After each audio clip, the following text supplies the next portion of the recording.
हस्तरेखा विज्ञान सामान्य परिचय का हमारा जो 11वां अध्याय है, इसमें हम हृदय रेखा के बारे में हम और चर्चा करेंगे। जैसे कि हमारे हाथ में जो हृदय रेखा है, ये यहाँ से प्रारंभ होकर के गुरु पर्वत तक आती है। इसके बारे में हमने जाना। अब इसकी कुछ विशेषताएं हैं, उनके बारे में मैं चर्चा करना चाहूंगा।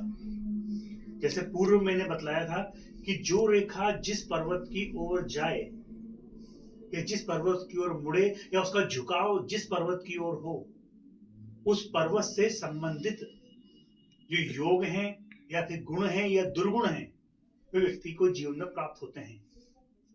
जैसे कहते हृदय रेखा का झुकाव जो है, यदि यहां से आकर के सूर्य पर्वत की ओर हो या इसका फैलाव सूर्य पर्वत की ओर हो, तो निश्चय ही ये हृदय रेखा जो है, ये सूर्य पर्वत से संबंधित जो गुण हैं या दोष हैं, गुण से तात्पर्य है कि सूर्य पर्वत अच्छी स्थिति में हुआ तो हृदय रेखा के इस भाग में आकर के आपको सर्वश्रेष्ठ फल आपको प्राप्त होगा।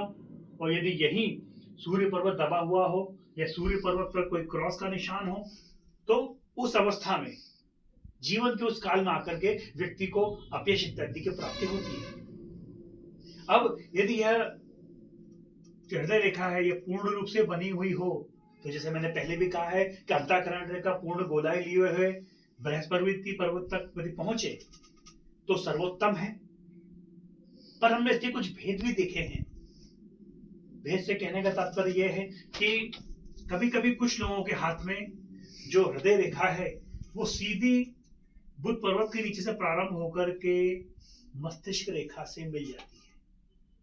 प्रायः कम लोगों के हाथ में पाई जाती है, लेकिन जिस किसी के भी हाथ में बुध पर्वत से हृदय रेखा का प्रारंभ हुआ और अंत उसका मस्तिष्क रेखा के इस वाले भाग पर हुआ, तो ऐसा व्यक्ति दिलेर होने के साथ साथ रिस्क तो लेता ही है, लेकिन रिस्क के साथ उसको रिवार्ड प्राप्त नहीं होता है। वो जितना रिस्क लेता है उतना ही गर्त में गिरता हुआ चला जाता है। इसके बारे में और आगे हम परीक्षित करें। कई बार देखा गया है कि व्यक्ति के हाथ में हृदय रेखा या मस्तिष्क रेखा एक ही होती है। वैसा ऐसा पाया नहीं जाता है। यदि इस प्रकार से हो कि इसे मस्तिष्क रेखा भी कह सकें और हृदय रेखा भी कह सकें, ऐसी रेखा को सीमंड रेखा कहते हैं। ऐसी रेखा वाला जो व्यक्ति होता है, वो चिड़चिड़े स्वभाव का होता है। आचरण उसका कभी भी शुद्ध नहीं होगा, कामुक विचारों को रखने वाला होगा और हमेशा दूसरों की बातों में आने वाला ऐसा व्यक्ति होगा। ऐसा योग इस प्रकार के हृदय रेखा में पाया जाता है। और यदि यह मस्तिष्क रेखा बनी हुई हो और हृदय रेखा आकर के इस प्रकार से मस्तिष्क रेखा में मिल जाए, तब भी यह गुण व्यक्ति के अंतर्गत दिखाई देता है। गुण ना कहूं तो चारित्रिक दोष कहूं तो व्यक्ति के जीवन काल में दिखाई देता है। कैसा व्यक्ति चिड़चिड़े स्वभाव का होता है। अब यदि यही हृदय रेखा यहां से आगे बढ़ करके मस्तिष्क रेखा को काटे, फिर जीवन रेखा को काटे और आगे बढ़ते हुए मंगल पर्वत तक आए, तो ऐसा व्यक्ति अपने जीवन काल में समस्त ही दुर्योगों से ग्रस्त रहता है। मस्तिष्क पर या मन के विचारों पर उसका कोई असर नहीं होता है। या फिर मैं यूं कहूं दूसरे शब्दों में, तो उसकी जो बुद्धि है, बुद्धि भ्रमित रहती है, चाहे मस्तिष्क रेखा कितनी भी शुद्ध बनी हुई हो। यदि हृदय रेखा ने आकर के मस्तिष्क रेखा को काट दिया है, काट करके जीवन रेखा को काट करके आगे बनी है, तो ऐसी मस्तिष्क रेखा के साथ जो हृदय रेखा योग बनाएगी, उस प्रकार के योग को धारण करने वाला जो भी प्राणी होगा, वो दुर्भाग्य से युक्त होगा। क्योंकि मस्तिष्क होने के बाद भी अपने अंतःकरण पे उस व्यक्ति का मानसिक नियंत्रण नहीं होगा। वो ऐसी स्थिति में व्यक्ति पागल खाने में भी जा सकता है।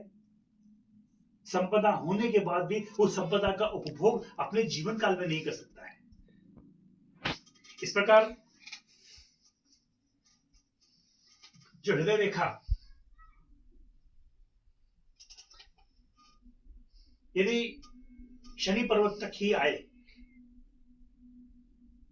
यदि हृदय रेखा बुध पर्वत से प्रारंभ हुई और केवल शनि पर्वत तक यदि आती है, तो ऐसी हृदय रेखा भी शुभ मानी जाती है। क्योंकि ये शनि पर्वत पर आई है, तो निश्चय ही शनि संबंधित जो गुण हैं उसके व्यक्तित्व में दिखाई देते हैं।